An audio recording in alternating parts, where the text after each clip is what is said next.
¿Cómo estás? Dios te bendiga. Seguimos en nuestra materia de la iglesia y su función en la Universidad Vida de Éxito. Y en esta ocasión o en esta semana vamos a estar nosotros aprendiendo acerca de lo que es algunas funciones que vamos a ver en esta semana, de las cuales pues ayudan, ¿no? Como la palabra dice, función, ayudan al funcionamiento de lo que es la iglesia. Entonces vamos a aprender acerca de eso un poco en esta semana, que es nuestra semana de examen. Estamos en en el primer parcial de esta materia y solamente vamos a ver 2 lecciones por esta ocasión. ¿Qué vamos a ver en esta materia o en esta semana? En nuestra materia vamos a ver el ministerio de la iglesia. ¿Qué es el ministerio de la iglesia? ¿Qué es lo que la iglesia tiene que llevar a cabo? ¿Cuál es su funcionamiento? ¿Cuál es su trabajo? ¿Cuál debe ser su posición en este mundo? En cada uno de los lugares donde la iglesia está. Recordemos que cuando hablamos de la iglesia no estamos hablando de un edificio, eso se llama templo, ese es un templo. La iglesia somos nosotros, el cuerpo de Cristo. Cada uno de nosotros, cada persona, somos miembros de un grupo de personas y a eso se le conoce como iglesia. Ese concepto de que la iglesia es el templo ha estado por mucho tiempo, por muchos años, y es un término erróneo para referirnos al templo. En algunas ocasiones decimos voy a la iglesia y realmente vas al templo. Entonces, la iglesia pues son las personas y el templo pues es el edificio. Entonces vamos a ver cuál es el ministerio de la iglesia, ¿sí? Y vamos a ver que el ministerio es el resultado del carácter de la iglesia. Y vamos a ver que quien estimula el ministerio de la iglesia es el Espíritu Santo. Quien está trabajando ahorita en la iglesia es el Espíritu Santo. Y una de las primeras cosas que un creyente recién nacido debe hacer o desea en su corazón hacer es servir a Dios. Entonces, la parte fundamental de la iglesia es el servicio. Y ya lo hemos visto en otras ocasiones, en otras partes, pero en los evangelios coincide en que los primeros ministros recibieron su comisión directamente de Jesucristo. Pero en su ministerio fueron creados con el contexto de la iglesia. Nosotros vemos en el libro de los Hechos, es el inicio de la iglesia primitiva, en donde los apóstoles empezaron a trabajar, empezaron a predicar, empezaron a hacer milagros, y de ahí nace lo que es la iglesia. En aquel tiempo pues no había todavía tantos templos como el día de hoy, pero había la iglesia, que era las personas, ¿ok? Entonces, la iglesia tiene un ministerio, tiene una misión, tiene un propósito por el cual fue establecida en este mundo. Y recordemos que se le conoce como la novia de Cristo. Entonces, ¿qué tiene que hacer la novia? La novia tiene que dar a conocer al novio, tiene que hablar bien del novio, tiene que demostrar lo enamorada que está del novio. No solamente decir, ay, pues soy parte de la iglesia y punto. No, sino dar lo mejor para servir a nuestro Dios, a nuestro Señor Jesucristo. Entonces, la iglesia es parte fundamental de este mundo. ¿Por qué? Porque a través de ella todos nosotros podemos ver lo que es la palabra de Dios, lo que la palabra de Dios nos dice, lo que la palabra de Dios nos menciona y lo que la palabra de Dios precisamente quiere establecer en nuestra vida. Entonces, la palabra más frecuente usada para definir el ministerio es la palabra servicio. Entonces, ¿qué es lo que vamos a ver en esta parte de la Biblia? En esta parte, perdón, de la clase, lo que vamos a ver es el ministerio de la iglesia es el servicio. Y vamos a ver lo que es, de dónde viene la palabra servicio, que es proviene de la palabra diácono, que es servidor, ¿sí? Y vamos a ver cómo inicia el servicio de nuestro Señor Jesucristo, el servicio de los apóstoles, el servicio de Pablo, el servicio de Bernabé. Ahora, vamos a ver que la iglesia debe tener un liderazgo que cause un efecto sobre lo que la iglesia es. La iglesia centrada en su mantenimiento. ¿Cómo es una iglesia centrada en su mantenimiento? Una iglesia que está cada día renovando o recordando, mejor dicho, la misión que nosotros como iglesia tenemos, el ministerio que se nos ha sido encomendado como iglesia. No solamente para decir yo soy parte de la iglesia, sino qué estás haciendo para que la iglesia lleve a cabo el ministerio, lleve a cabo el servicio. ¿Ok?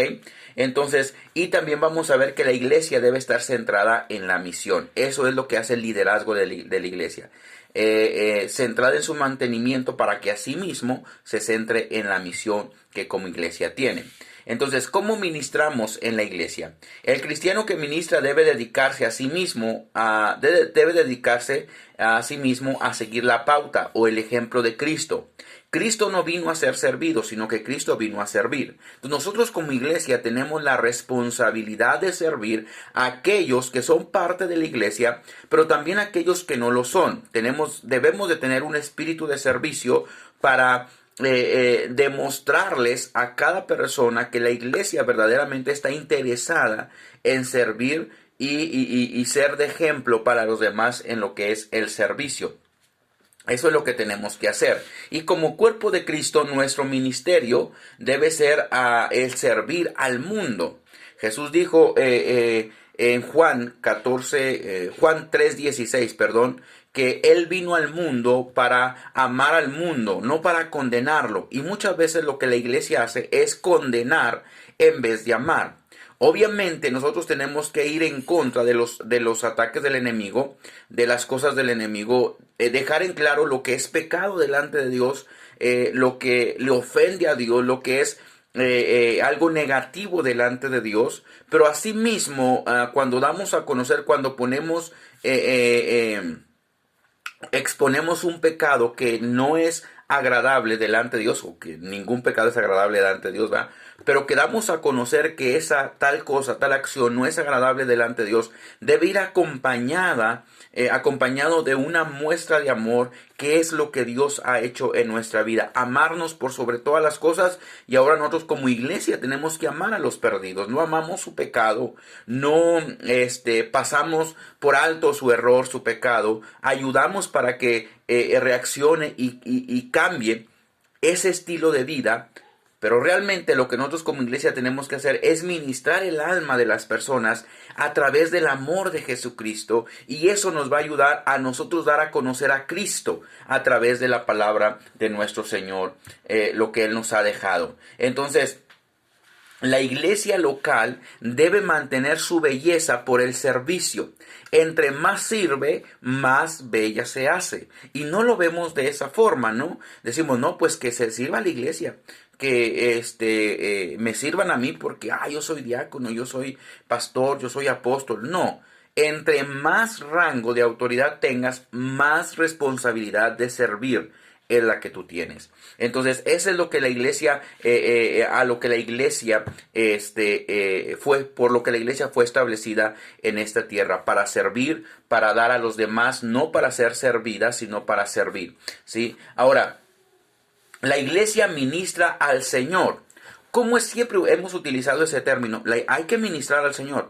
Pero a veces personas que no saben qué es eso dicen, pues ¿cómo ministro al Señor? No. Ministrar al Señor significa adorar al Señor. El verdadero ministerio al Señor es la adoración verdadera. La Biblia dice que Él busca verdaderos adoradores que le adoren en espíritu y en verdad. Entonces, esa adoración nosotros la debemos tener, ministrar al Señor. Ese también es parte del ministerio de la iglesia. ¿Qué hacemos? Ministrar a Dios, adorar a Dios, no. Entonces, la iglesia ministra a sus propios miembros. A cada uno de las personas que están en la iglesia hay que ministrarles.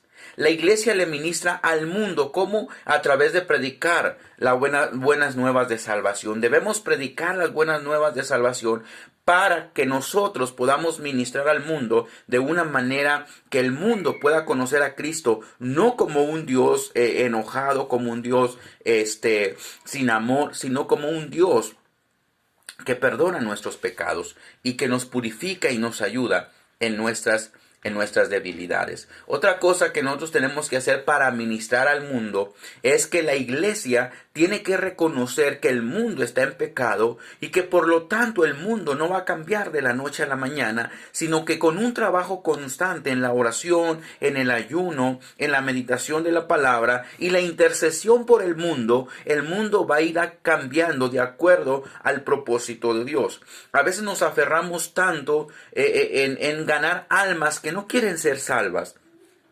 Y perdemos nuestro tiempo predicándoles. Y hay muchos otros que se están perdiendo. Entonces tenemos que ser sabios y ver la necesidad de la persona. Yo sé que todos tienen la necesidad de ser salvos, pero lamentablemente no todos quieren ser salvos. Entonces va a llegar un momento en que el Espíritu Santo va a convencerlos de pecado, de justicia y de juicio. Y es ahí cuando tú llegas, les predicas, y a la primera reciben a Cristo. Entonces, aprovechemos bien el tiempo con aquellos que quieren buscar de Dios, con aquellos que verdaderamente tienen la necesidad, ¿sí?, de un cambio en su vida cristiana. Entonces, la primera función o la primera función que vamos a ver en esta semana en la iglesia es el ministerio de la iglesia. Eso es lo primero que vamos a ver nosotros, vamos a aprender en esta semana en la clase número 10, lo que es el ministerio de la iglesia. Y es importante que nosotros aprendamos la función, porque nosotros somos la iglesia. Yo tengo que aprender la función de la iglesia para ser una iglesia verdadera, ¿sí? ¿Qué es lo que Jesús pide de mí? Entonces, vamos a ver también en la iglesia a los ministerios de la iglesia. Vimos el ministerio, que es servicio, pero ahora vamos a ver los ministerios, las diferentes partes, o como común se le conoce como los departamentos diversos en la iglesia. Entonces vamos a ver varios departamentos de la iglesia, varios ministerios en la iglesia, y en esta clase número 11 vamos a ver la parte número 1. Y en esta parte vamos a estar hablando acerca del ministerio de los jóvenes. Todos los ministerios de la iglesia son importantes, pero los dos primeros que vamos a ver en esta clase, que son los ministerios de los jóvenes y el ministerio de niños, son los ministerios esenciales, porque estos dos ministerios representan el futuro de la iglesia. Los niños van a crecer, van a ser jóvenes, y los jóvenes van a crecer y van a ser adultos, van a ser matrimonios que van a fortalecer el funcionamiento de la iglesia. Entonces muchas iglesias no ponen tiempo en trabajar con estos dos ministerios, estos dos departamentos, y los dejan como alguien como última opción. Al último trabajamos con ellos, pero la iglesia debe poner más énfasis en este grupo, en estos dos grupos. ¿Por qué? Porque representan el futuro de la iglesia. Entonces, si nosotros cuidamos el futuro de la iglesia, vamos a tener el funcionamiento de la iglesia, no solamente por un año, por 2 años, sino por muchos años. ¿Para qué? Para que nosotros verdaderamente podamos servir a Dios como verdadera iglesia. El funcionamiento de la iglesia depende de Dios, claro que sí. Depende del Espíritu Santo, claro que sí. Pero nosotros, hermanos, tenemos que ser sabios y decir, ¿qué estamos haciendo con las generaciones que vienen atrás de nosotros? ¿Sí? ¿Cómo estamos trabajando con los niños? ¿Qué importancia estamos poniendo a los jóvenes? ¿Los estamos adiestrando? ¿Los estamos adoctrinando? ¿Los estamos enseñando o no lo estamos enseñando? ¿Nos estamos enfocando más en otras cosas? ¿Nos estamos enfocando más en otras acciones que no nos están llevando a un futuro? Entonces tenemos que ver todas esas cosas para que la iglesia tenga un buen funcionamiento. Entonces vamos a ver la importancia de trabajar con los jóvenes, cómo debo de trabajar con los jóvenes, qué pasos debo de seguir para tener un buen grupo de jóvenes que nos ayude a fortalecer la iglesia. Y la juventud siempre es la que lleva a la iglesia adelante, ¿no?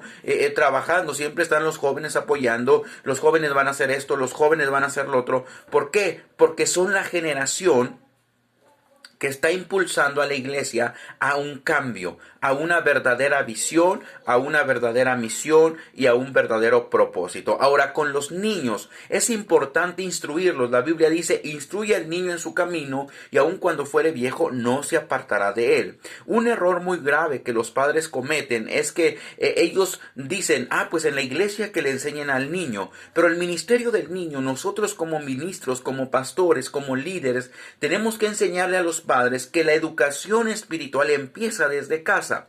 Empieza desde aquellos pequeños devocionales que tenemos como familia, aquellas lecturas bíblicas que tenemos como familia, aquellos estudios bíblicos que tenemos como familia. Entonces, cuando ellos lleguen a la iglesia, ya van a llegar con esa mentalidad de que yo vengo a la iglesia a estudiar de Dios, a conocer quién es Dios, a ver el propósito de Dios para mi vida. Y la Biblia claramente dice: instruye al niño en su camino y aun cuando fuere viejo, dice, no se apartará de él. Hay que instruir en el camino de Dios al niño. Y obviamente la iglesia tiene que poner énfasis en eso, no solamente darle clases a los niños, sino también darle clases a los padres de cómo instruir al niño en el camino de Dios, para que cuando el niño crezca no se aparte del camino verdadero y que podamos tener 30 años después un niño. Qué bendición sería, ¿no? Estamos hoy, pero 30 años más tarde, decir: pues ese niño nació en esta iglesia y ahora ya tiene 30 años, ya tiene una familia y aquí sigue. ¡Qué bendición! Hay iglesias que sí pasan, pero hay otras iglesias que no. Niños nacen siendo sus papás miembros de una iglesia, nacen sus hijos, pero de repente ya no están, ya se fueron a otra iglesia, ya se fueron al mundo, que es lo peor, y no están colaborando, no están participando en algo. Entonces, vamos a ver cómo hacer funcionar el grupo de jóvenes, el grupo de niños. ¿Para qué? Para que nos ayuden a llevar a la iglesia, a pensar a la iglesia en el futuro. ¿Qué es lo que yo quiero para esta iglesia el día de mañana? Lo que yo quiero para la iglesia el día de mañana es lo que yo voy a empezar a hacer el día de hoy. Y lo que nosotros tenemos que empezar a hacer el día de hoy es trabajar fuertemente con jóvenes y niños para que la iglesia tenga un futuro. ¿Cuál futuro? El que Dios quiere para ellos. Recordemos la historia del pueblo de Israel. Cuando ellos fueron a conquistar la tierra prometida, ellos dijeron: no podemos entrar. Fueron a reconocer la tierra prometida y ellos mismos dijeron: no podemos entrar porque hay gigantes. Esa generación que pensó de manera errónea, ¿qué pasó? No salió del desierto, sino que las nuevas generaciones fueron las que conquistaron la tierra y Josué los metió a la tierra prometida. Entonces, aprendamos nosotros a enseñarles desde este tiempo a nuestros niños lo que es bueno, lo que es correcto, lo que es agradable delante de nuestro Dios. Y eso es lo que vamos a ver en estas dos clases: el ministerio de la iglesia, pero también vamos a hablar acerca del ministerio de jóvenes y el ministerio de niños dentro de nuestras congregaciones. ¿Que es importante? Claro que sí. ¿Y que nos ayuda mucho? Claro que sí. Podemos capacitar líderes de jóvenes, podemos capacitar líderes de niños, maestros de niños, para que tengan la visión de lo que yo quiero para la iglesia en un futuro. Dios te bendiga, Dios te guarde, y recuerda que seguimos adelante y seguimos estudiando acerca de la iglesia y su función. Dios te bendiga y nos vemos la próxima semana en nuestro video semanal. Bendiciones.